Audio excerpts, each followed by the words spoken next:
all waiting for Sadhguru right now.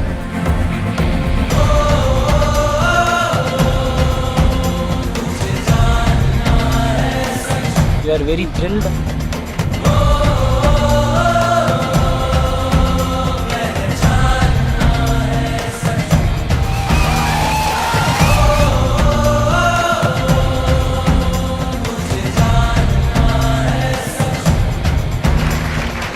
So, before they ask the 700 questions, I would like to just explain myself a bit, why we are doing this Youth and Truth. It's a very common thing for me. Thousands of people have asked me this question. When they go through programs or they spend some time with our variety of exposure with Isha, one question that keeps coming back to me is, "Oh Sadhguru, where were you when I was 25? If I had met you when I was 20, I would have done this, that, but now you came when I'm 60. These kind of questions have come to me in thousands. So I thought I will step out and meet all those people who are below 25 years of age, and that's why I'm here. That's why this Youth and Truth. Because what we call as youth must understand this. In terms of our life is just a certain combination of time and energy. Time is slipping away for all of us at the same pace. Energy-wise, when you're youthful, you're at the peak of your energy. You may not understand what I'm saying, you just have to pay attention to other people, not me, I'm younger than you.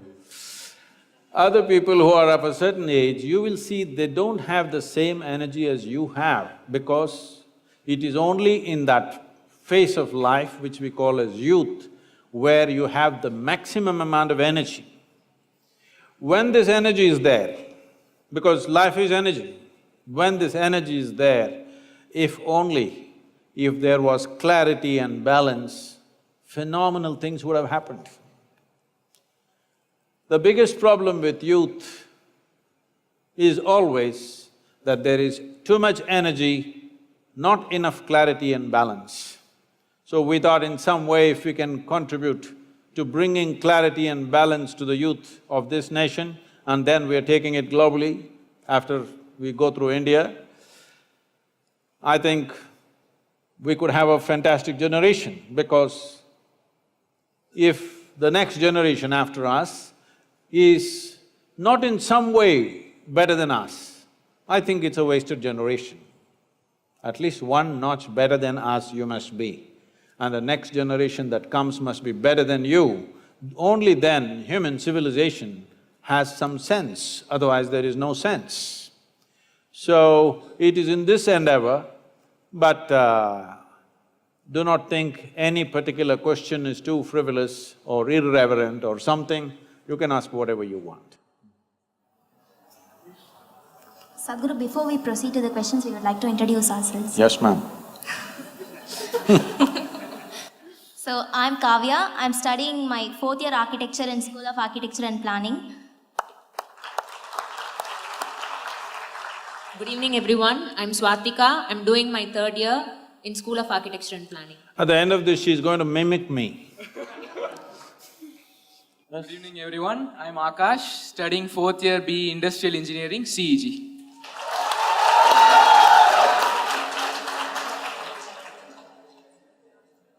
Proceeding to the questions. So, Sadhguru, Poratam. இது மாணவன் இது நான் இப்படி பார்த்துருக்குறேன், எனக்கு அதில் interest இல்லை, அதனால நான் அதெல்லாம் பண்ணல. ஆனால் நான் கவனிச்சிருக்கிறேன், எக்ஸாமினேஷனில் உட்காந்து கொஞ்சம் பேர் இப்படி ஆன்சர் இப்படி வச்சு இப்படி பார்த்துக்கிறாங்க. கேள்வியை காப்பி பண்ணுறீங்களே, இது என்ன இது இப்படி? இல்லை சத்குரு, நான் ஞாபகம் அப்படி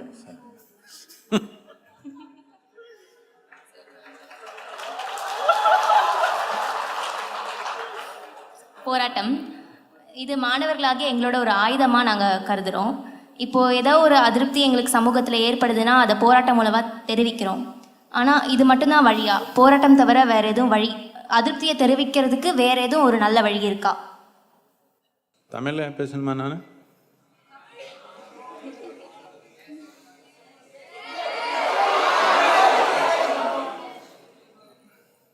என் தமிழை கொஞ்சம் புரிஞ்சுக்கிறது கொஞ்சம் கஷ்டம். ఎందుకంటే ரொம்ப ஹை ஸ்டாண்டர்டு நான் தமிழில்.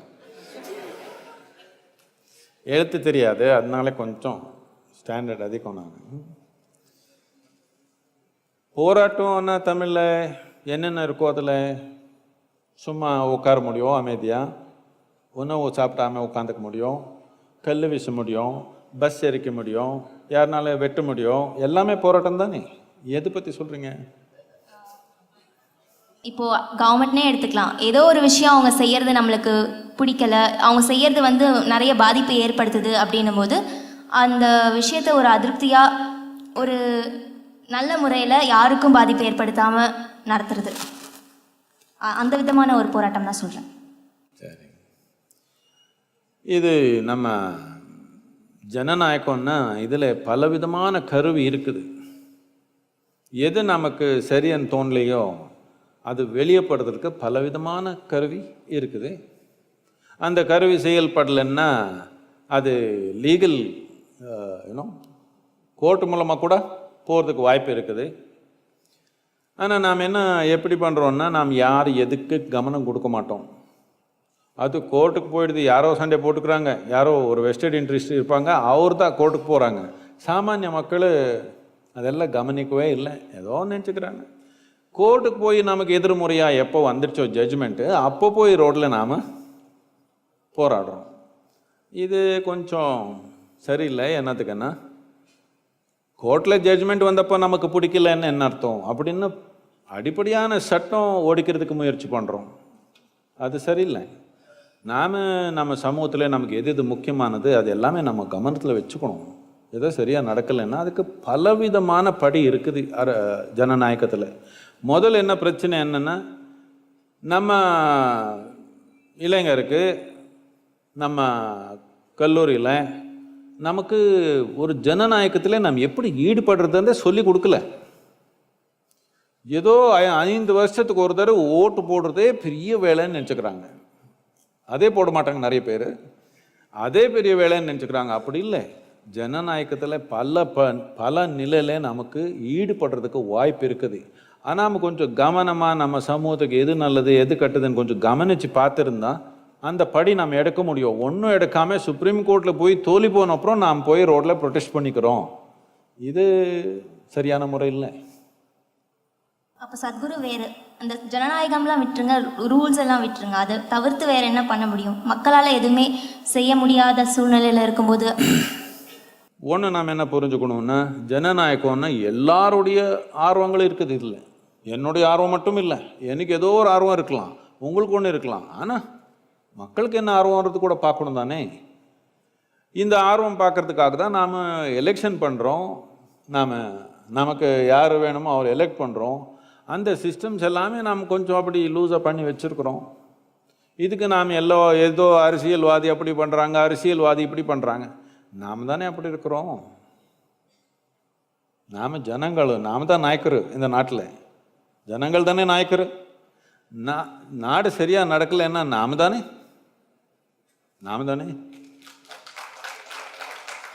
ஆனால் நமக்கு அந்த பொறுப்பு எடுக்கிறதுக்கு ஆசை இல்லை, அதனால கை காட்டுறோம் அவரான்னு.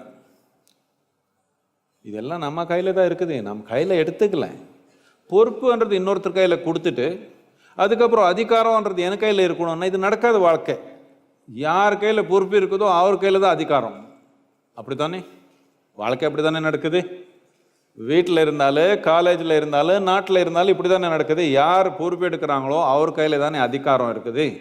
பொறுப்பு எடுக்க மாட்டேன், ஆனால் அதிகாரம் எனக்கு வேணும்னா அப்படி நடக்காது வாழ்க்கை. வாழ்க்கை முறையே அப்படி இல்லை. என் தமிழ் பரவாயில்லையா? ஒன்றும் சொல்ல மாட்டேன்.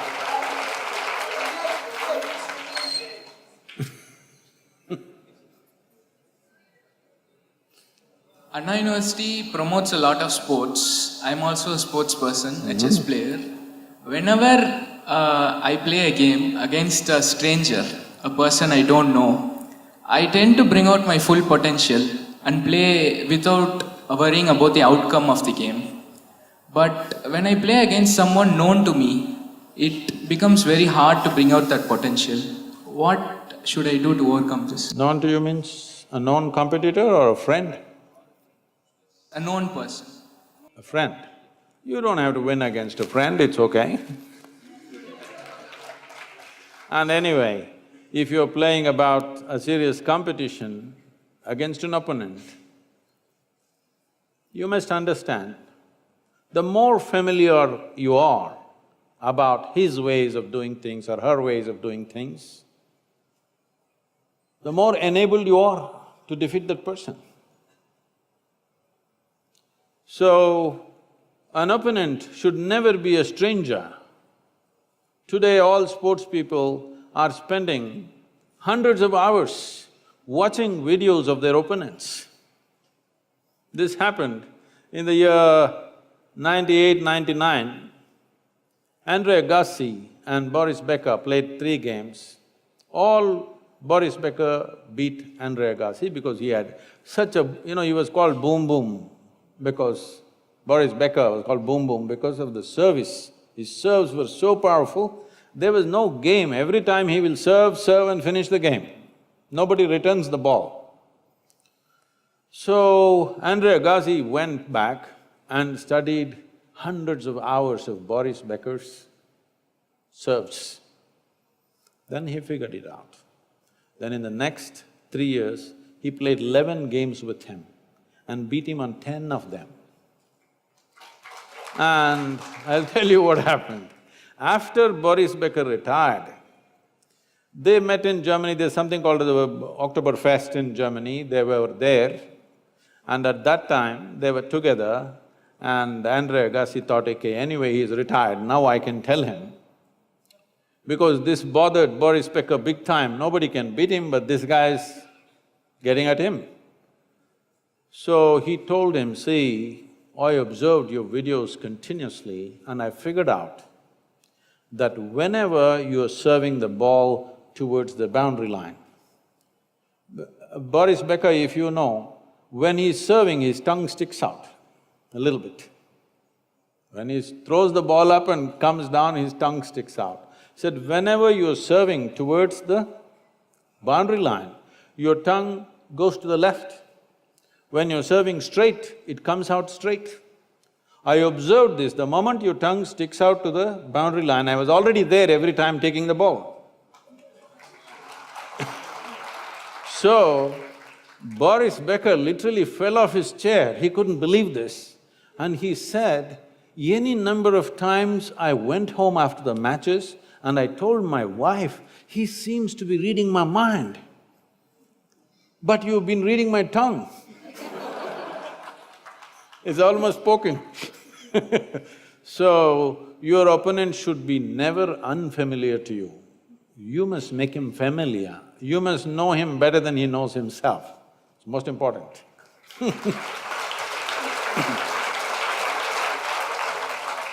Sadhguru, nowadays there is a small gap between parents and youngsters. Small gap, huh? Then you are a very good girl. You must be a very good girl. That's a small gap. Otherwise, big gap, huh? Hello? Small gap, big gap, huh? Big so நம்ம எல்லாத்தையும் parents கிட்ட share பண்றது இல்ல. அவங்க நம்ம மேல எவ்வளோ அக்கறையா அன்பா இருந்தாலும் குறிப்பிட்ட விஷயம் தான் ஷேர் பண்றோம். அதே நேரத்துல இவ்வளோ கேரிங்கா இருக்காங்களே இவங்க கிட்ட இருந்து இது மறைக்கிறோமே அப்படின்னு சொல்லிட்டு ஒரு கில்ட்டி ஃபீலிங் இருக்கும். So what can be done to bridge this gap between parents and youngsters? Oh. Well, it's a popular question, huh? See, are you doing something criminally wrong? It's something you must look at. Otherwise, as young people, you're doing something which you think is absolute secret, but parents did this 35, 40 years ago. Hello? They did. They were also thinking they are the first generation doing these things. So, one thing is, this is something I've been constantly telling the parents, see, stop being a parent. Nobody needs a parent after 8, 10 years of age. After that, people need a friend. Your parents should have become the closest friend in your life because When you have confusions and troubles, you want to go to the friend, not to your boss. So unfortunately, generation after generation, they make the same mistake, that the moment they have children, because they have children when they don't know what the hell is happening with themselves, first of all. So they are also terribly confused just like you. Because they're confused, the only way is act forceful like a boss. And with this, the relationship becomes far away. Though it's not that there's no love, there is love, but there's no relationship. There's a strange relationship. There's a lot of love, but no relationship. Because relationship needs… See, love can happen within your heart. Love can happen because somebody is yours. But relationship won't happen without responsibility and inclusiveness. You have to include somebody, otherwise a relationship will not happen. So unfortunately, a whole lot of people fail to do this, but if they don't know, aren't you mature enough to do that? Why don't you do it? Reach out and make friends with them. Yes, initially they'll be surprised, but then they will love it. Yes, they will. Believe me, at least in India, for most parents, they don't know why the hell they're living after 35, 40 years of age. The only reason why they're living is for their children. For most of them it's so. They don't have a life of their own. Their whole life is, we're living for our children. So when it is like that, I think if they don't know how to make friends with you, you break the ice and make friends with them and tell them, and let's see. Whatever you want to tell them.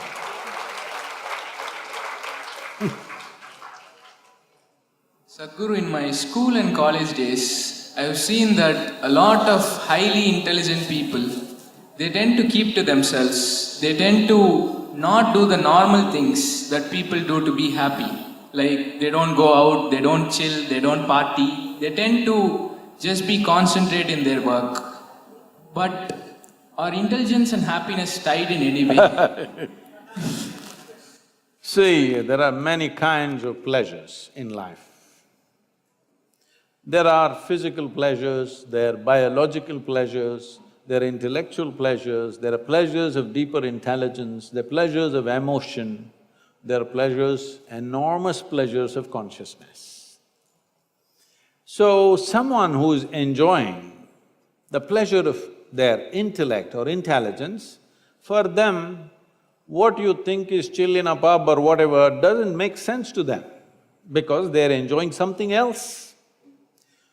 Once you have come here as a human being, your biology is not the front end of your life. Maybe when you're 18, 20 you think so, but you will see it is not so. For every other creature, their biology is the most dominant part of their life. Once you come as a human being, there is an enormous intellect, there are other dimensions of intelligence, emotion, consciousness. So, some people can only enjoy what's physical, some people have intellectual pleasures, some have other dimensions of pleasures. So just because they are not doing what you think is fun, this doesn't mean they are not having fun, it doesn't mean you're playing chess. Somebody else thinks it's nonsense. A whole lot of people think, I'm sure, moving pawns all your life. But you may be having a very intense level of pleasure in just moving a pawn in a brilliant way, yes?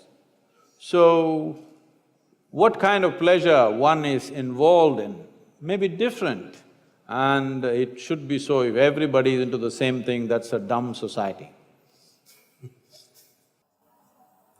Sadhguru, we are a generation of attention seekers. Oh, you? I think most of us would agree with this. Expressing our happiness, our sadness, the details of what we did today, the food we ate, the people whom we met, and posting them on WhatsApp, Facebook, Snapchat, Instagram, etc., etc. So, this expression of this expression, particularly our problems and the state of us being sad.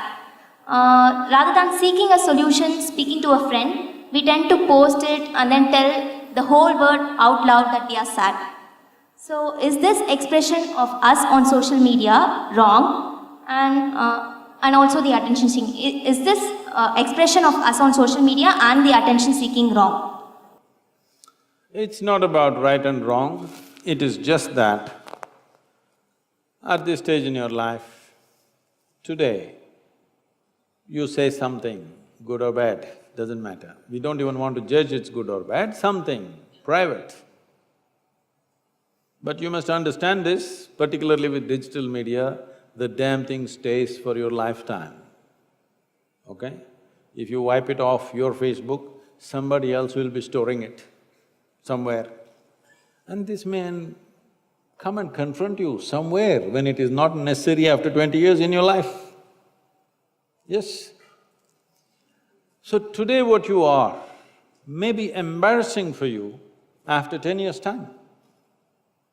So, well, this social media is a phenomenal tool in our life. Never before this was possible that human beings could communicate like this. But what are we communicating? I think little more thought is needed. You take a selfie with your ice cream and do this and do that. I'm not saying it's right or wrong, just a bit flaky. And tomorrow you may be embarrassed of your own flakiness. If you're not, it's okay. I'm not saying you should do it or should not do it, but little more judiciousness would stand by you through the length of your life, because today what you do should not come and confront you much later. You should be able to, you know. Sadhguru, when certain youngsters face problems or difficulties like failures, breakups, loss, etc., a few go for drugs or alcohol instead of solving the problem and finding solutions. So I want to know, what is that one hope a person can cling on to even when he is fully shattered from within? Oh, so many broken hearts here who are clapping their hands.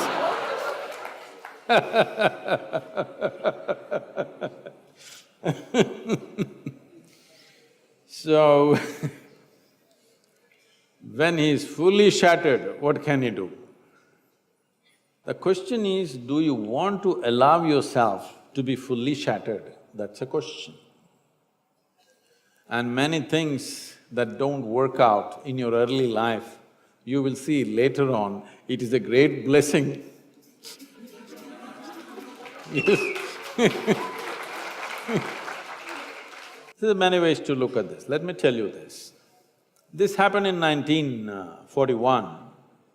This is just when the Nazi movement was building up in Germany and in some parts of Europe. So one day in Austria, a bunch of German soldiers came, broke into the homes, the Jewish family, a rich family, they broke the home and took away the adults, everything was robbed. And these two children, a 12-year-old girl and an 8-year-old boy, were taken away. They were taken to a railway station. This is the month of November end, December kind of time, when it's becoming very cold. So they were kept in the railway station for 3 days because the trains did not come. Boys, little boys being boys, they started playing football. So they were playing football and then suddenly the train came. The train is not a passenger train, it's a cargo train, the goods train. So when the train came, the soldiers came and rushed everybody into the wagons which are there. Everybody got in and the little boy and the girl also got in, but the little boy forgot to wear his shoes. He left his shoes outside and they pushed him into the wagon. So without shoes he came. His sister, a 12-year-old girl, saw her kid brother coming without shoes and she got mad with him. She held him by the ear, boxed his ears scolded him nicely, slapped him. He said, "You idiot, already we are in enough trouble, now you come without shoes." Because in Germany in winter, no shoes means you may lose your feet. So she's angry about that. In the next station, the boys and girls were separated. After 4 years, after the war was over, she came out of the concentration camp to find 17 members of her family, including her little brother, all had vanished. No records, no sign of them, they just evaporated. At that time, the only thing that bothered her was the last few things that she said to her little brother. She loves her brother, but the last few things that she said to him were such terrible things, it rang in her mind and troubled her. These are the last things I told my brother, and after that I'm never going to see him, he's gone. So she took a vow, if I speak to anybody in my life, I will speak in such a way, if this is my last word, I will not regret. This one thing transformed her life in such a way. She went on to United States, she died in 2006, she did some phenomenal work, built a hospital somewhere near Chicago, I think. She lived a fruitful life. I'm saying, even if you're put through the most horrible situations, either you can come out using that experience as a better human being, or you can use the experience to become a horrible mess. So whenever something hurts you, there are two options. You can either become wounded or you can become wise. This is the choice. The more things hurt you early on in your life, the wiser you should have become, isn't it?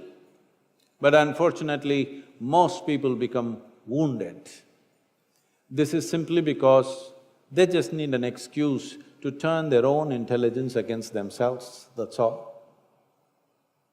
Especially if the world around you turns against you, is it not very, very important that your intelligence stands up for you?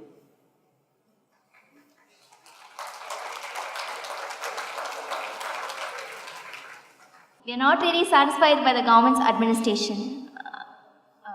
I think most of us will agree with this.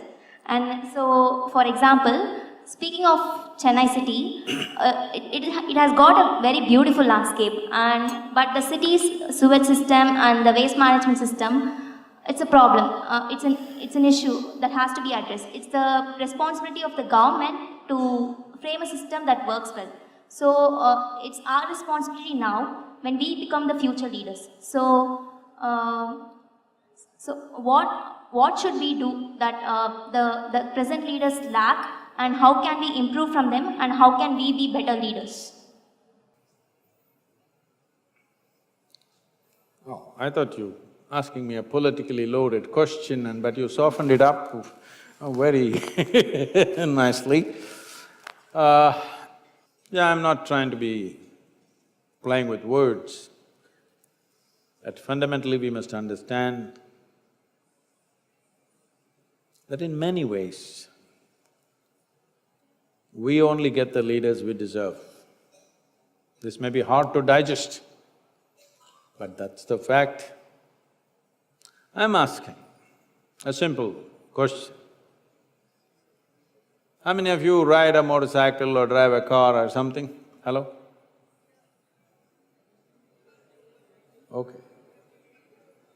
Now, I'll tell you, in Chennai city and in almost every Indian city, if there is no policeman standing there, 90% of the people will not stop at the red light.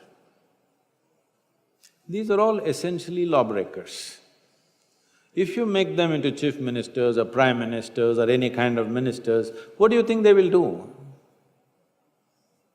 I'm just saying, in Coimbatore city, usually I come and land late in the night at the airport and I'm driving back at 9:30, 10, whatever, still there is traffic. Not at 2 a.m., I'm saying. At 9 o'clock, 9:30, police have gone. Red lamp, I stop, and somebody behind me honks badly. I don't understand why. Then that guy comes to the window and says like this, "What's your problem? There's no policeman, why are you stopped?" Well, there is a red light. But unfortunately, we are still in the hangover of pre-independence era, that we still think this is somebody else's country. We don't understand this is our country. Hello? Is this our country? If this is our country, how do we want our country? We must decide, isn't it? Do we want a law-abiding nation or do we want a lawless nation? We must decide we want a law-abiding nation. Why law? See, it feels like a revolution when you run through the red light. Thrill. Feels like a revolution where there is no entry and you boom, you went through and you passed through. Everybody screamed at you but you went off, boom, feels like a revolution. But if everybody in the town does the revolution, we will pick you up at the morgue. Yes? Yes or no? Only you are breaking the law, it looks like a revolution. If all of us break it tomorrow morning, you know what will happen? So, this maturity is yet to sink into the nation. We still not owning this country as ours. We're always pointing fingers at somebody. Yes, those who are in the administration are supposed to do their jobs, I'm not saying no, but who put them in that place? We put them in the place and we never asked a question. We never asked a question. So people who get elected know generally, they're a bunch of idiots, they just put vote. After that, you don't have to bother about them. We are not showing that we are responsible citizens, that we want our country in a particular way and we will follow these things. That is not there yet, we need to build that. The younger generation needs to bring that forth, that we have a certain regard and love for our nation and we want to live in a wonderful country. Everybody wants to escape to another country. Why? Because you messed up this nation and you want to go somewhere else and mess it up too? No, there is a certain pride in building our nation the way we want it, isn't it? Rather than running away to a country which has already been done well by somebody else, are we not ashamed? I'm not saying you should not go abroad, but I'm saying you should not be running away from this country. If you have something to learn, if you have something to contribute, you have something to do, you go to another country, that's not the problem. But you should not be running away from India, isn't it? You should not be running away from India because that means you're a shameless person. You mess up everything here and you go there. No, let's make this into a great nation, why not? We are supposed to be the youngest nation on the planet. Nearly 52 or 53% of the population is below 30 years of age, with so much energy, with such young people, which no nation has. Can't we transform this nation in the next 5 to 10 years?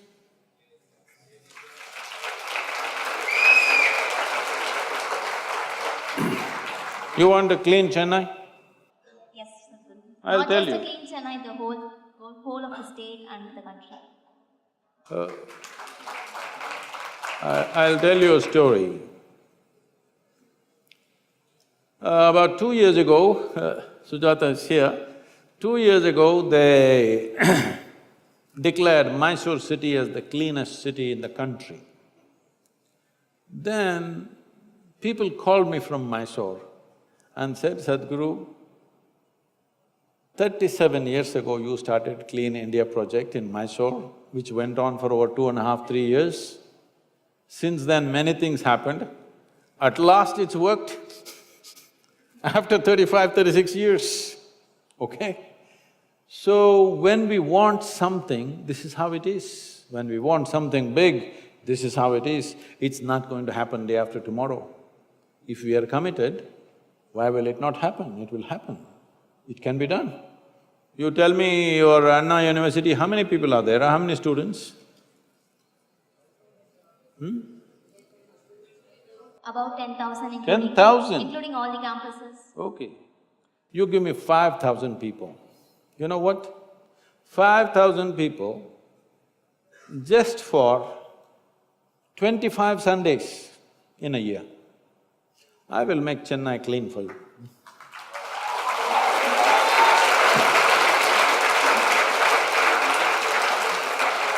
But getting that 25 Sundays from 5,000 people, you will see how much trouble. Really? You and me start off with a broom, they will go to the cinema Sunday afternoon. This is the problem with the country, we need to change this. This is what my whole work is, to produce those committed people. When they stand up for something, they will stand up for life and make things happen. We need to build such people in this country. Sadhguru, adding to this, so the whole thing, I think I'm perceiving it as it's our responsibility. So the word responsibility, I think it's not yet instilled in our minds. So how to make everyone sure, how to make everyone learn that we are responsible for our nation, we are responsible for our actions and whatever we are doing. See, this is very fundamental. If we do not understand this one thing,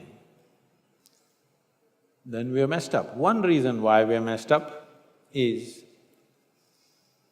because one thing is there are political activists who are always telling you, somebody else, the chief minister, the prime minister, some other bureaucrat, these people are responsible.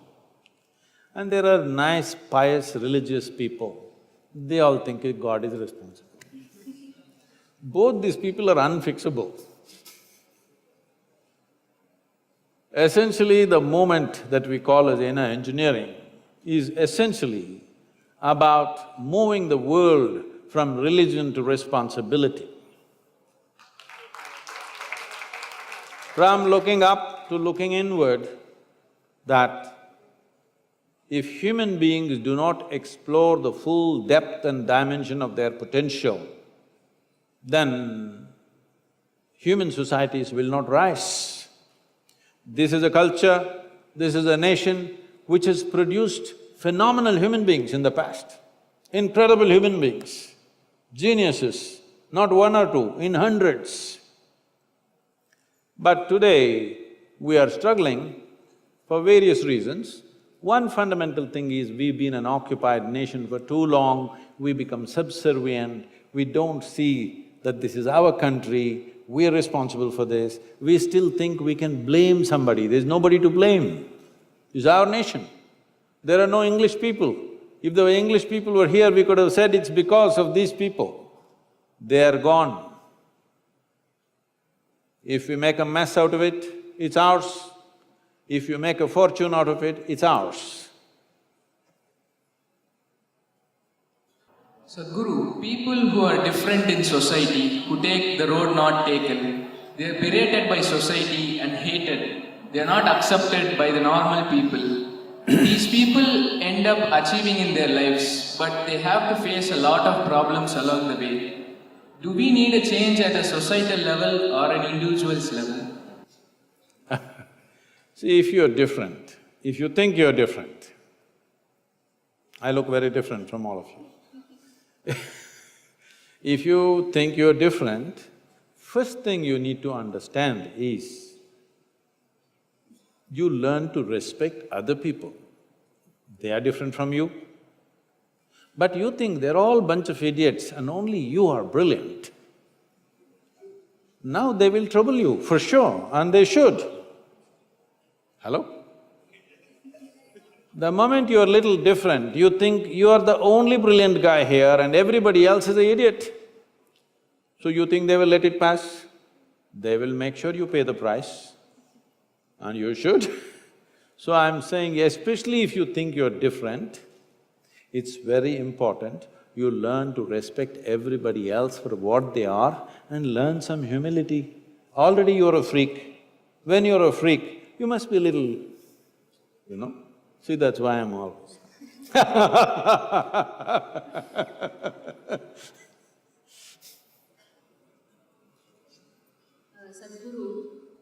Is this the nap time in the university? No, usually in kindergarten, this time, this hour is usually paal kudichittu. I'm asking you guys. Sadhguru, we youngsters nowadays have less control over our emotions. So how to react in situations where our beloved or close ones betray us?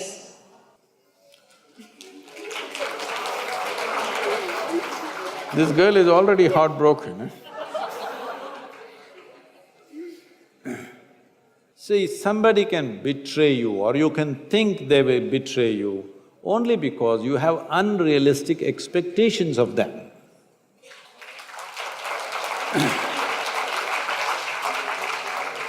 Well, if they do what they want to do, why do you think they have betrayed you? They're doing what they want to do, you must respect it. If you say, they're beloved to me, I love them.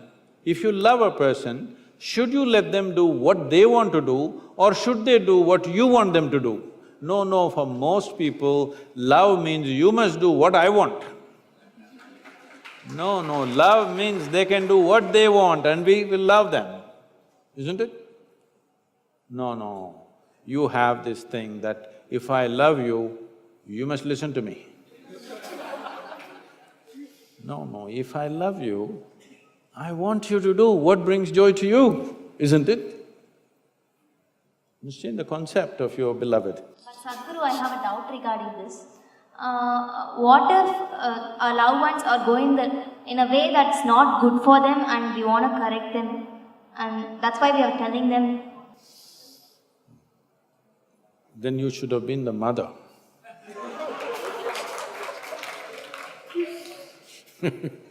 Because I'm not saying that it is never true that somebody may be going off track and you try to do something for them. I'm not saying it's never true, but you don't take this position that somebody is wrong and you're going to fix them. They're doing what they want to do, isn't it? What they want to do right now may not be beneficial for them, possible. But you must look at it sincerely. Are you complaining because it's not beneficial for them or you're complaining because it's not beneficial for you? Most of the time it's this. Genuinely look at it. It's not beneficial for you but it's good for them, please let them do it. But they are damaging themselves, yes, then you have a right to intervene and try to do your best. But not always can you enter somebody's life and do something for them. If I have to enter your life and do something for you, I have to earn it, isn't it? I have to earn a relationship where I can intervene in your life. If you don't earn that, you cannot intervene. So if you're unable to intervene, you must just understand you have not earned that closeness. So, Sadhguru, we collected questions from social media too, and the popular ones are picked, they'll be displayed, the audience can read it, I'll read it out for you, Sadhguru. So, the first question, it was asked by Sandhya. கண்டதும் காதல் அப்படின்னு சொல்லுவாங்க. இன்னொருத்தரை பார்த்தாலே ஒரு நல்ல தாக்கம் ஏற்படுது. எப்படி இப்படி நடக்குது? இந்த உள்ளுணர்வு நம்பலாமா? இல்ல இது நிரந்தரமற்றதா? இந்த சூழ்நிலையை எப்படி கையாள்வது?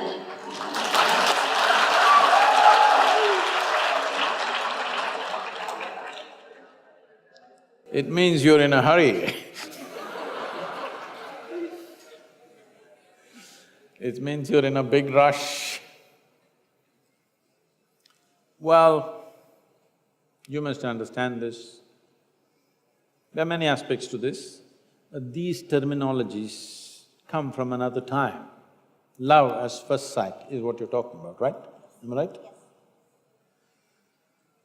Love at first sight was happening very commonly at one time when the opposite genders would not have seen each other on a daily basis. You only got to see the girl when she was… this is the English scene I'm talking about, when the girl got into the carriage with her parents and you just looking and she just looked at you like this, boom! Thunderbolt.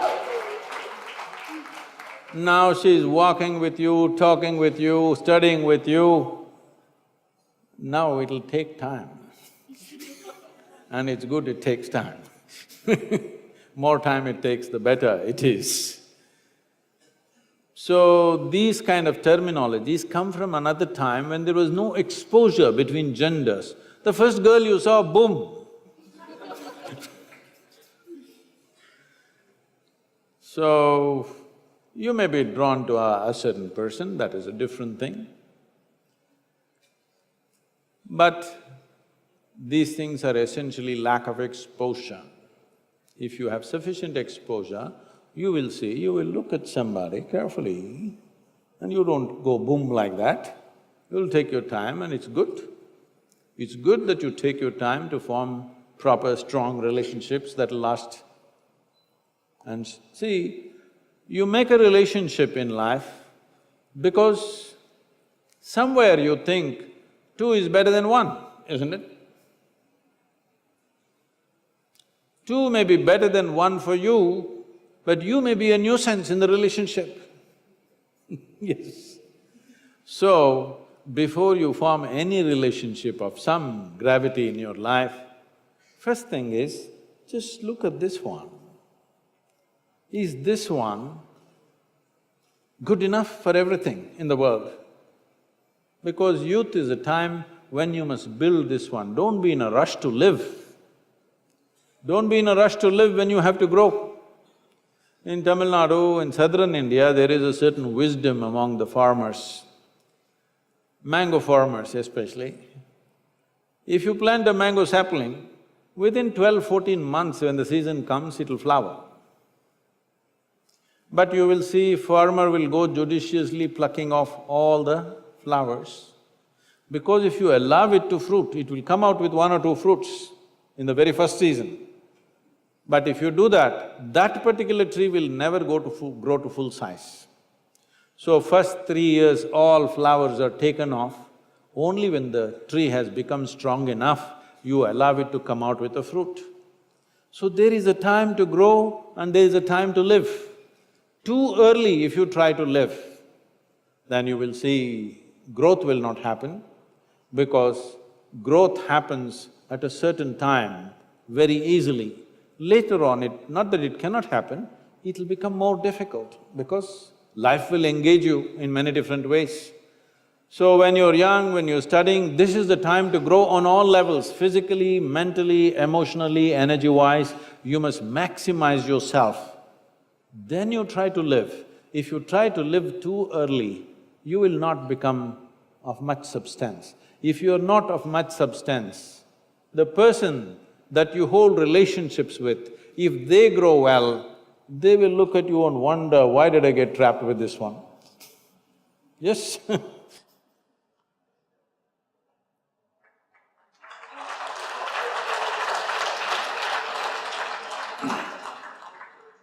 Sadhguru, this question is from Arshad. She says, Hi Sadhguru, I'm 25. My mother was Hindu and my father a Muslim. For years I have tried and practiced both. I couldn't connect with either. Now I feel like I don't belong because I don't believe either. Is religion important? I didn't know questions were so popular. See, with all due respect to all the religious people, see, religion essentially means belief in something. Whenever somebody says, I'm a religious person, they refer to themselves as believers. Yes? Believers. Believe means what? Means you do not know something, but you're not willing to admit, I do not know. so you believe it. I'm saying, if you do not know something, why don't you just say, I do not know? Hello? Is it okay? I do not know something, I say I do not know, because the I do not know is a tremendous possibility. Only when you say I do not know, the longing to know, the seeking to know, and the possibility of knowing becomes a living reality in your life.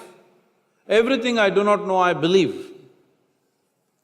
This has led to a whole lot of things. One thing it does is, it brings you confidence. I believe means it brings you confidence. But confidence without clarity is a disaster. This is a disaster that is unfolding in the world in many different levels. People who don't know a damn thing, who can't see what's in front of them, they are super confident. It's dangerous. If you cannot see, at least you must be hesitant, isn't it? Hello? If you cannot see, you must at least be hesitant. But you cannot see, but you're confident. This is what belief gives you, confidence without clarity. How do you arrive at your belief? There are many ways. Can I tell you a joke, is it okay? It's a serious question. Are you okay? You're looking so serious, I'm scared of you.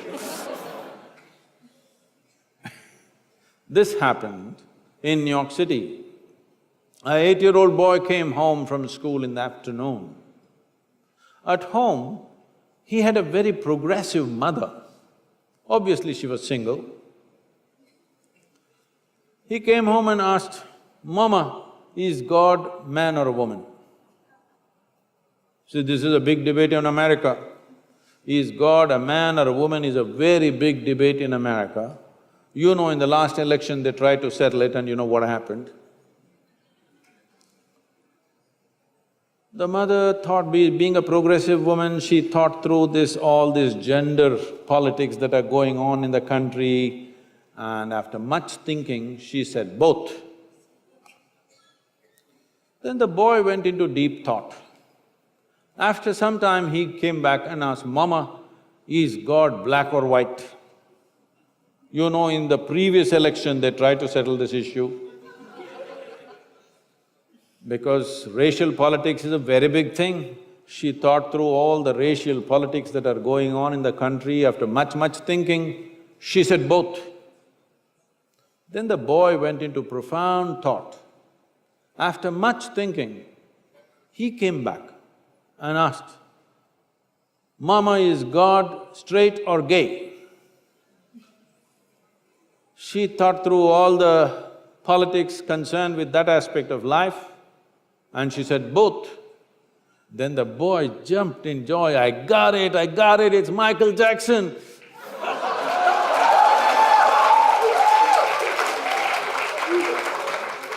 I don't know how you arrived at yours. You must understand, this is a godless culture. In this culture, we always told you, your life is your karma. Yes or no? You've forgotten? In this culture, we always told you, your life is your karma. This means, your life is your making. There's nobody managing you from there. Your life is entirely your karma. You are tall, you are short, you are capable, you are incapable, you can do something, you cannot do something. We say, your karma. We've been telling you forever, your life is entirely your making. But this we have turned it into something else, and now we are also start looking up, Uparwala. You're all engineering students, you tell me, is this planet round or flat? Really? It's round? Some of you saying no, this girl. Is it a round planet, I'm asking you? Yes. Is it spinning? So, you are not even on the North Pole, you are at this Chennai. Here, if you look up and the planet is spinning, you are inevitably looking up in the wrong direction. Hello? You don't even know which is up. In this cosmos, do you know which is up and which is down? Hello? Is it somewhere marked this side up? Can you ever figure out which side is up in this cosmos? No. Then you're looking up at what? When you do not even know what is up, how do you know who is up?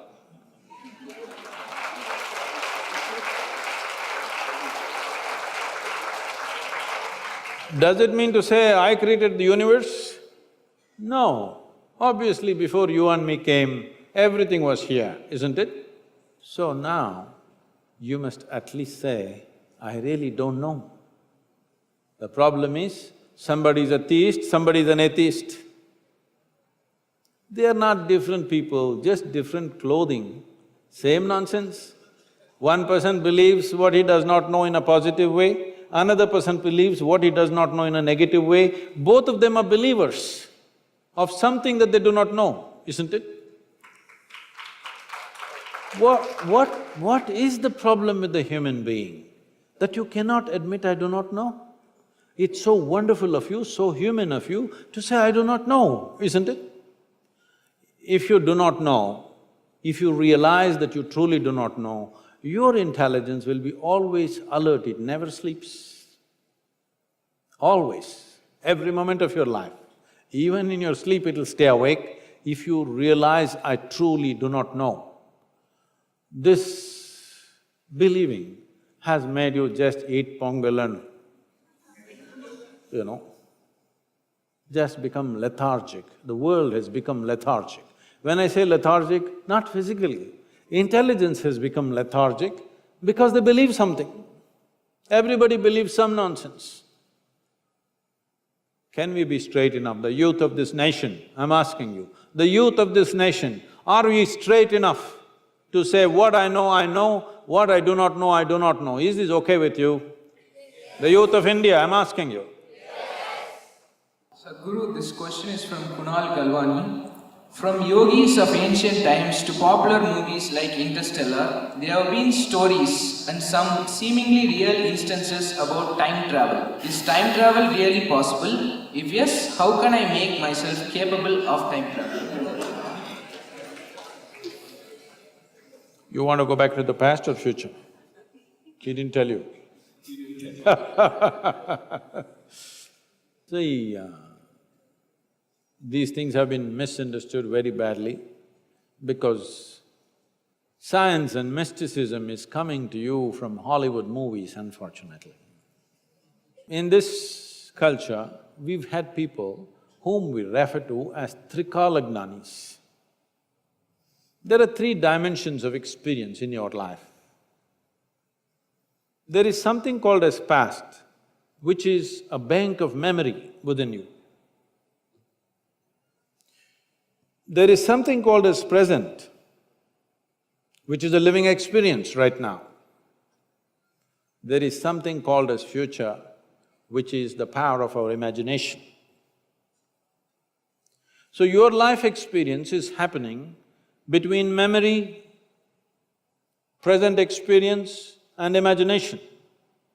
The problem with most people is, these three things are not clearly distinguished in most human beings.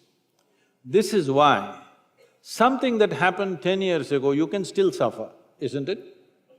Huh? Something that may happen day after tomorrow, you already suffer. What happened 10 years ago or even 10 days ago, does it exist right now? Does it exist right now? You talking terms with me or no? Hello? Does it exist right now? No. What may happen day after tomorrow, does it exist right now? No. So if you suffer something that does not exist, should we call you sane or insane? Hey, it's a question, don't clap. It's a disgrace. If you are suffering something that does not exist, is it sanity or insanity? How many people that you know, including yourself, are insane like this? They suffer things which don't exist. Nearly 99.99, isn't it? Happening all the time. So these are all idiots who are doing time travel.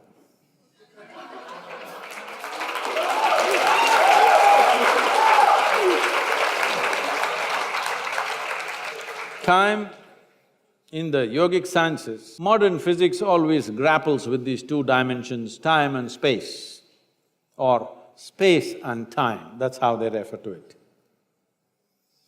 In yoga, we call this kala. The word kala, even in Tamil, means time. But kala also means emptiness. Kali. தமிழ்ல சொல்றீங்களா காலி? அது வேற. காலியா இருக்குதுன்னு சொல்றீங்களா? வெறுமையா இருக்குதுன்னு? Kali. Kala means darkness. Darkness means nothing is there, no light, no nothing. That is empty space. Kala means time. So we are using the same word for time and space. We just have a distinction called Kala and Mahakala.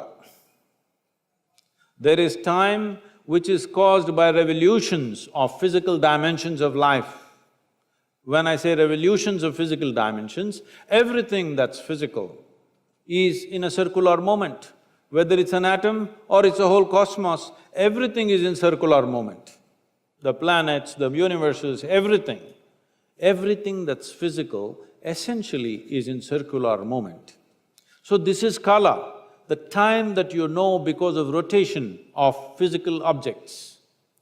If the planet spins once, we call it a day. If the moon goes around, we call it a month. If the planet goes around the sun, we call it a year. This is the only way you know time. So time that you know is only by cycles. There is a time which is beyond physical nature, which is not because of circular motion of physical objects. This we call as Mahakala. Mahakala includes the space also.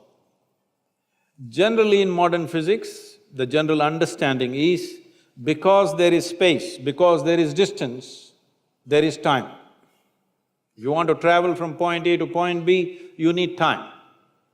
But in the yogic sciences, from our experience, we see it like this, because there is time, there is a possibility of space. It's very beautifully put by Adiyogi, over 15,000 years ago. When these seven sages, his first disciples, asked him, what is the nature of this cosmos? Where does it begin? Where does it end? How big is it? He laughed and he said, your cosmos, I can pack it into a mustard seed. Very efficient packing, isn't it?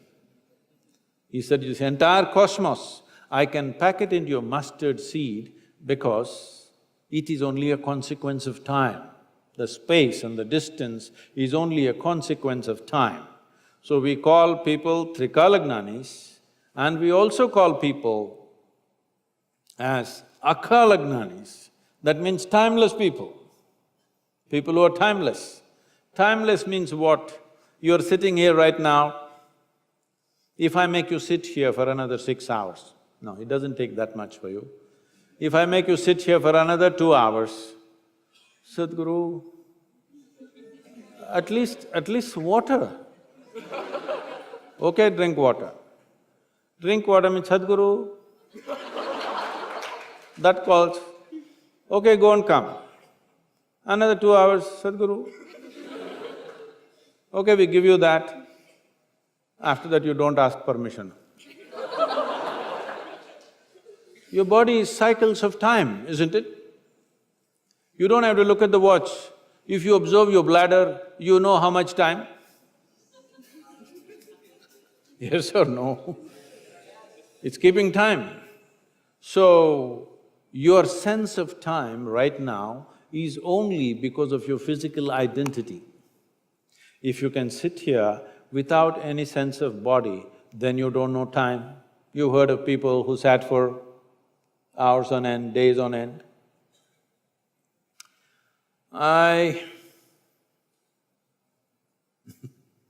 This happened to me at a certain point when I was little older than you, I was 25.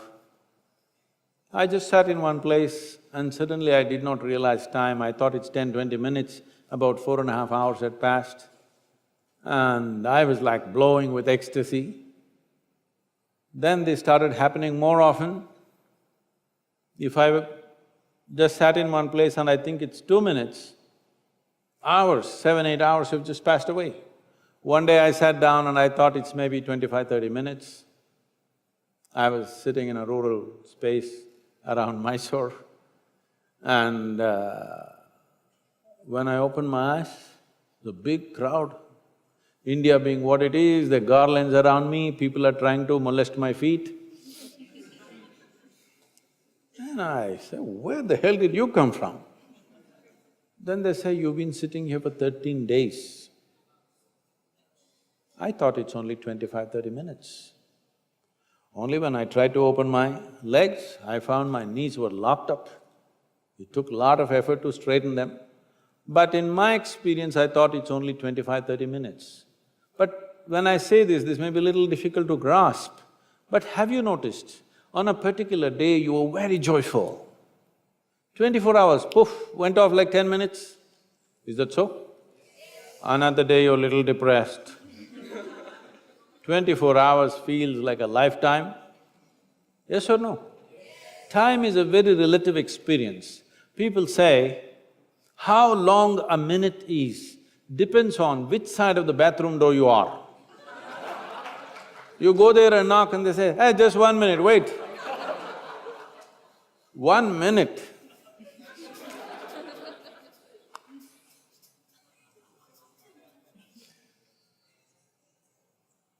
Now, opening the platform to audience. Audience, you can ask your questions to Sadhguru. Hi Sadhguru, I'm Amrita, Research Scholar, Department of English, CEG. So it's been 1 year since you came to Chennai, and we were all active participants in the Rally for the Rivers. So was it just an awareness, environmental awareness drive, or was it much more? And have things changed since then? This was not planned, but I'm telling you. For Rally for Rivers, we were in Chennai on 10th September 2017. Today is exactly 1 year. This was not planned, somehow this felt like that. In 1 year, much more than we expected has happened. One thing is, we have formed a very eminent board where a former chairperson of ISRO, the Space Research Organization, is part of the Rally for Rivers now in the active board. There's a Supreme Court judge who's part of it. The CEO of the World Wildlife Fund is in the board. And the expert on Farmers Producer Organization, who is known as the father of FPOs, is with us. And the foremost water expert in the country, he is with us. So we have a fantastic board right now. On the ground, what has happened is, we presented this to the Prime Minister at the end of September 2017. I presented this document, which is about 760 pages of recommendations of different things that needs to be done with our rivers. I presented this to him around 6:15, 6:20 in the evening. At 11 o'clock next day morning, our office gets a call from the Prime Minister's office that they want a soft copy because Prime Minister has already formed a special group to address these issues. I thought, this is quick for a government. Then I requested that this should not go to the Environment Ministry. This must go to the economic planning body called Niti Aayog right now. Why I said this was, in the Environment Ministry there are any number of files like this will become one more file. The uniqueness of Rally for Rivers is that it's an economic policy with an ecological impact. Otherwise, normally how ecology is understood is Ecological protest means 25 people will stand on the street corner and protest against something, against a dam, against a road, against something or something. The most important thing is that we wanted to marry economy and ecology, that the way we do our economy need not be against our ecology. This is the fundamental of Rally for Rivers. And then the United Nations took it up. We became partners with United Nations Ecological Project. You must… I wish we had played that… do we have that video, that 2-minute video of Eric Solheim, if it's possible? And it was adopted by them, and we launched a decade of action. On March 22nd, we launched a decade of action with UN across the world. In all the tropical countries, this is decade of not talking or planning, decade of action with a huge budget behind it. So this work is going on in various countries because the recommendations we gave are relevant for all tropical nations. Some of the things that have been recommended are largely towards farming because most of the riverside lands are farmed in this country, except the upper riparian lands which may be catchment. Most of the length of the river is farmed. So one important aspect is to make more food come from trees than from crops. This was the basic thing. So today, we have gone into this mode. Some states have taken steps where they want to convert 50% of their farming activity into horticulture. Andhra Pradesh has taken this step. We've been part of that. And in Maharashtra, we are planting 50 crore trees along the riverbeds. In Karnataka, in the Kaveri catchment, which is important for Tamil Nadu, we are planting 25 crore trees with Karnataka government. And in 6 other states in the country, we have signed MOUs for which action is in the process. And 84% of river water in this country is used for agriculture. So, how we use water for agriculture is an important thing. So one thing we came up with is integrated irrigation systems, micro-irrigation systems. The biggest problem in India is there is no scale. That means farmers' holdings are very small, very inefficient ways of doing things. For every 2 acres, there is a borewell and a borewell and a borewell. Water that was stored for 1,000,000 years is being pumped out without any sense of responsibility because every farm is… average holding is 1 hectare, 2¼ acres in this country. So everybody has a borewell. To what extent means, in Coimbatore area, which is a rich agricultural land where we are, I just met a farmer who's 27 years of age. He has 3½ acres of land. I asked him, what's your water source? He says he has dug 9 borewells in 3½ acres. 9 borewells means nearly 1 crore rupees. 1 crore rupees means, in 3½ acres, either someday he has to sell his land or run away from the village or hang from a tree. This is all the option is. There is no question of he earning 1 crore rupees, paying interest and paying back the money. There is no such possibility in 3½ acres. So we are driving our farming community in this direction. So we took up Yavatmal. Have you heard of Yavatmal? Maharashtra, anybody from Maharashtra? Yavatmal, you heard of Yavatmal? Where the Vagari river, 54-kilometer stretch of the river we've taken, Yavatmal is the epicenter of farmer suicides. Now with Maharashtra government, we produced our volunteers. I must tell you this, young people like you, many of them quit their very lucrative jobs, and when I gave a call, minimum 3 years, you must come. The only qualification I ask from you is never ask, what about me? For 3 years.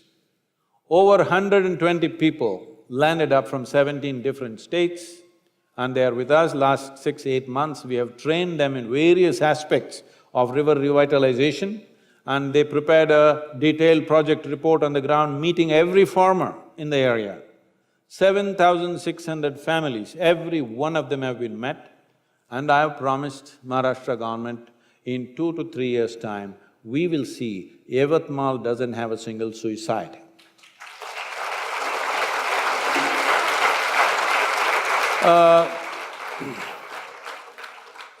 This is not by talking to them, not by giving them spiritual teaching, simply by enhancing their economic possibility. Very easily we can multiply their economy. Each farmer can earn 3 to 5 times more than what they're earning right now within 3 to 4 years' time, maximum 5 years' time. It is over 1,000 crore project along with Maharashtra government, now various other agencies are joining up. And they have formed a special purpose vehicle to execute this project. The idea is to set up a large-scale module where successfully farmers' life can be transformed in a matter of 3 to 5 years. If modules like this come up in a few states, then it'll go like wildfire. Right now, we are looking at creating one module in the south, one module in the north, so that people can see there is economic success. Any amount of preaching and teaching is not going to work if we make an economically successful module which will also preserve our ecological wealth that we have in this country. That is the only way forward, and we have done this in small scale in Tamil Nadu and various other places, but now we are going for a major model there in Maharashtra. We could be doing another model in Karnataka. Karnataka is one state which has experimented with micro-irrigation in a big way. And we got 5,000 crores allotted for micro-irrigation this year. And central government has promised every year they will allocate 5,000 crores. But the problem is this, the scale is small. If farmers put micro-irrigation in their little farm, it'll work for 2 years and then it'll all go bad, it won't work. So we are looking how to take this investment off the farmer's hand. Industry will invest and farmers will only pay rent for the irrigation. One major revolution is possible in this, that is, right now farmers are going to the land every day. One thing is to assert, this is my land. He owns it, his father owned it, his grandfather owned it, but still every day he has to go there and prove that this is my land, otherwise somebody will start plowing into his land. So one thing is to digitally survey everything and put it in format. We want to bring 10 to 50,000 farmers together and make an integrated irrigation system. If you do this, the farmer need not go to the land every day. Another reason why he goes to the farm is just to turn on the pump. 60 to 65 days, if a farmer goes to his land, effectively he can grow 2 crops in a year.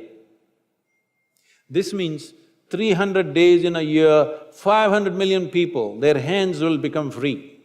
If their hands become free, the amount of ancillary industry, art, music and variety of other things that you can do in this country will be phenomenal. This is what we are driving towards with Rally for Rivers. And also, it's taken off very well with the United Nations and they're taking this up. You must see the way the Rally for Rivers document is appreciated in UN, you won't believe this. How they took it and how they embraced it the moment they saw it, because they wanted a plan where it is not ecology versus economy. It is economy and ecology together, complementary to each other. That's what is happening. Young people can stand up and volunteer for short periods of time in your vacations or whatever in this many areas where action is happening. Next year, if things go right with the Karnataka government, the political instability, if that thing goes well, probably in the next monsoon, we will be going for a major plantation in Karnataka, the Kaveri catchment area. It'll be very nice if Tamil people, young people from Tamil Nadu come there and volunteer and work in Karnataka, because the river belongs to the people who live along the river. It doesn't matter what language we speak.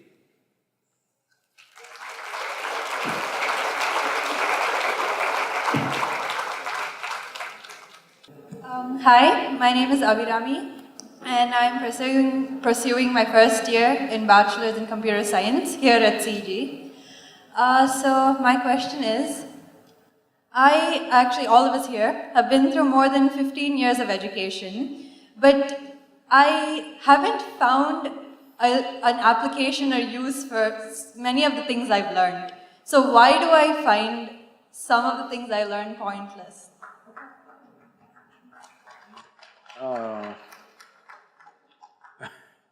No, that should not be happening in an engineering college. I can understand that in a high school. Most of them are pointless. But in a technical school, that shouldn't be happening. But the important thing is our education system. I wouldn't say that so much about the technical schools like this, but largely our education system was created just to provide clerks for Her Majesty's service.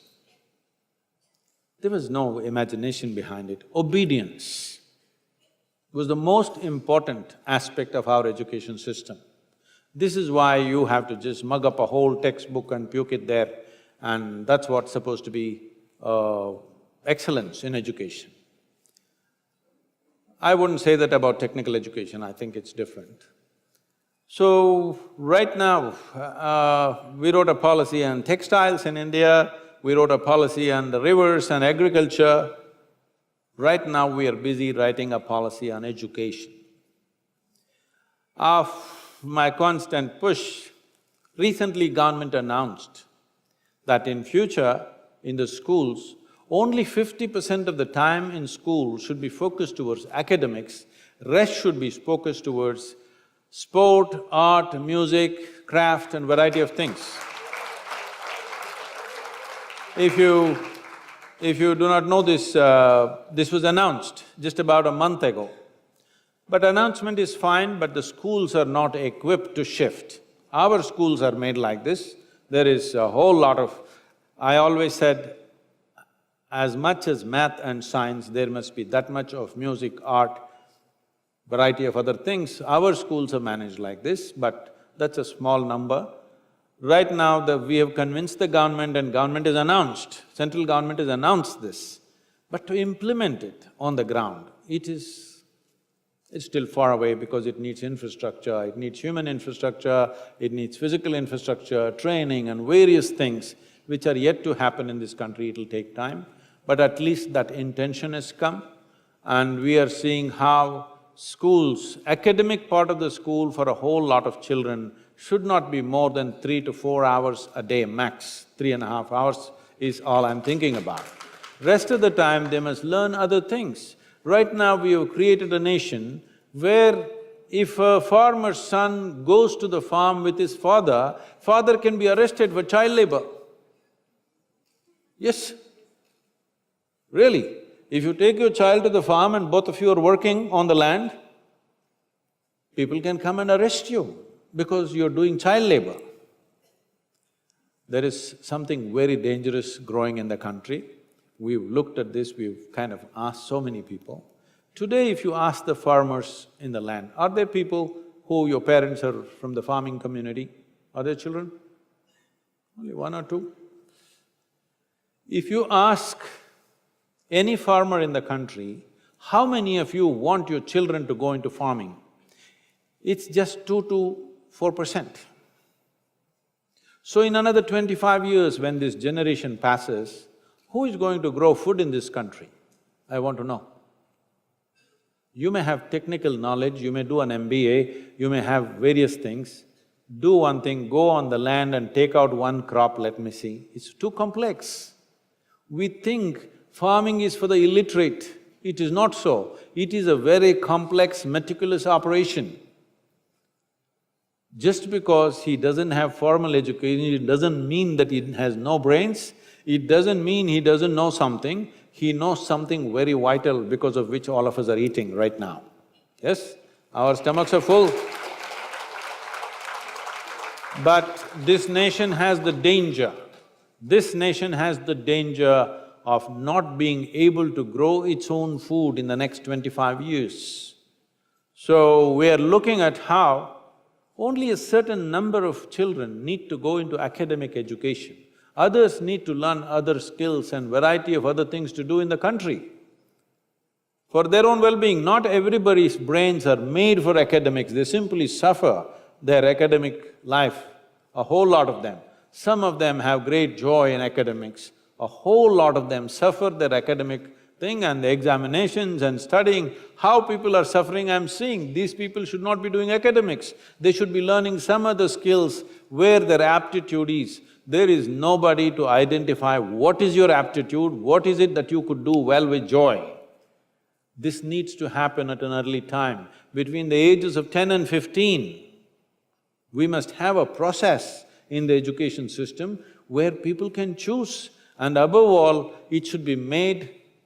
right now the problem, one reason why everybody wants to go to medicine or engineering is because there is a social prestige nonsense. An electrician or a carpenter must have the same prestige that a doctor or an engineer has. Only then education will get leveled out. Above all, a farmer must have a higher place in this society than any of us. He's feeding us. Sadhguru, can you have one last question or? I'm okay. You may run out of questions, but I don't run out of answers, so I'm okay.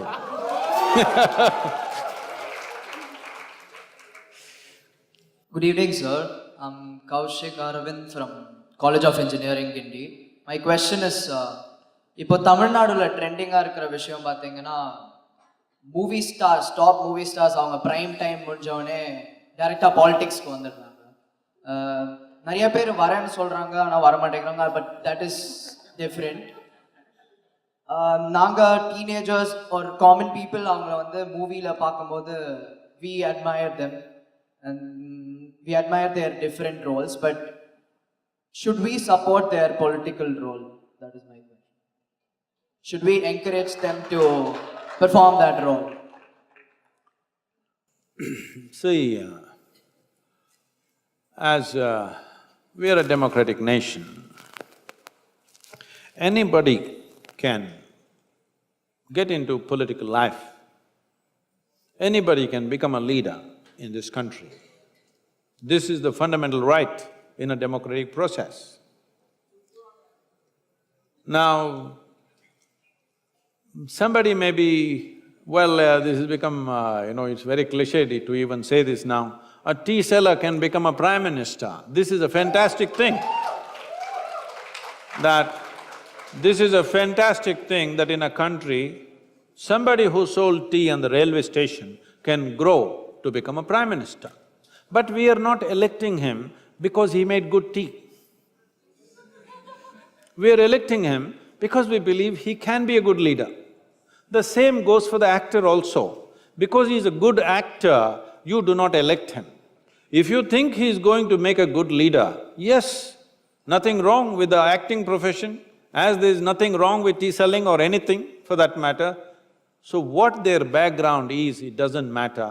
It's for you to take a judicious call whether these people will make good leaders or not.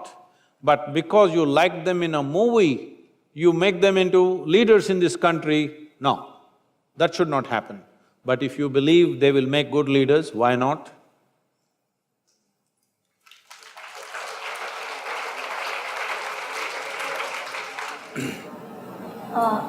Thank you, Sadhguru, for answering all our questions. We feel privileged to have got answers from you, and there's a lot of clarity that we have now. It is… The spark you ignited in us will be carried on, I'm sure, and people will learn from this. Oh, carrying a spark is no good. If somebody gives you a spark, you must burst into a flame. Only then it's worthwhile, the spark, isn't it? If you carry just the spark, what's the point? Anyway, all of you, I want you to understand one thing. We are at a phenomenal time in terms of technology, in terms of empowerment that human beings have. Never before humanity was as empowered as it is today. Yes or no? Never before. But are we going to turn this empowerment into something phenomenal, or are we going to waste it, using it for ridiculous things, the same technology and the possibilities? Above all, in this country right now, see, the only nation which managed to push nearly 1 billion people from one level of living to another in 50 years' time is China. But they did it forcefully, with lot of blood and gore and pain, lot of pain. But they pushed 1 billion people from poverty to a better level of living. Never before in history of humanity such a large population was ever moved in such a short span of time. But now in India, we are sitting on the threshold where over 500 million to 600 million people can be moved from extreme states of poverty to a much higher way of living on all levels of life. In the next 10 to 15 years' time, if you just do the right things, without guns, without blood, without torture, just through the democratic process we can do it. Never ever before in the history of humanity something like this has happened. So it's our privilege we are living at this time, but the question is, will we make it happen or will we just sit on the threshold and twiddle our thumbs? This is where we are right now. It's my wish and my blessing. All of us should use this empowerment that we have into a phenomenal process that of all the generations which have lived till now, we have the possibility that people can look at us as the greatest generation ever till now, at least till now, maybe not in future, we don't know who will come next, but till now, we have the possibility. Will we make it possible? Because always between possibility and reality there's a distance. It takes commitment and courage to walk that distance. I'm asking all of you, do you have the commitment and courage to walk that distance, make this into a great nation and a great contribution to the rest of the world? Thank you very much.